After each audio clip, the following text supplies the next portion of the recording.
RTS Info, Virginie Langeroc.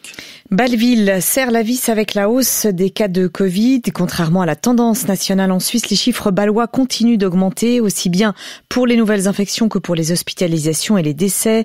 Le canton va donc fermer pour 3 semaines ses restaurants, bars, clubs de gym et piscines jusqu'à la mi-décembre.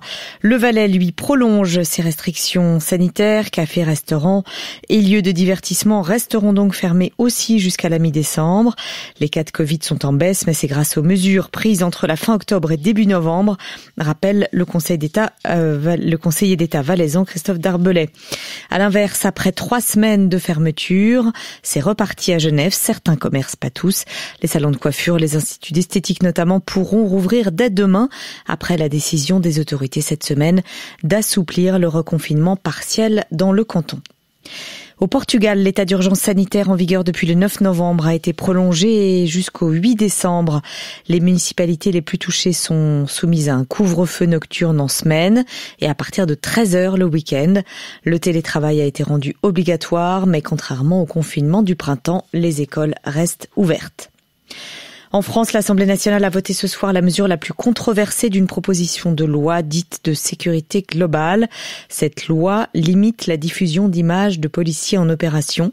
Elle punit d'1 an de prison et 45 000 € d'amende la diffusion de l'image du visage ou de tout autre élément d'identification des forces de l'ordre en intervention quand elles portent atteinte à leur intégrité physique ou psychique.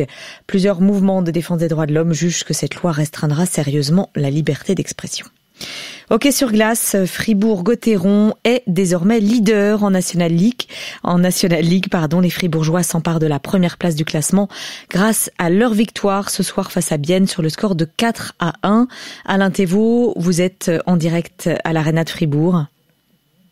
Effectivement, c'est une très bonne opération pour Fribourg-Gotteron. C'est la 2e victoire face à Bienne en l'espace de 6 jours. Un peu la copie conforme, on va dire le papier calque pour Fribourg-Gotteron. La partie a été très serrée. Des Fribourgeois qui ont ouvert le score après 2 minutes 14 par Sprunger. Il a dû attendre 12 journées pour trouver le chemin des filets.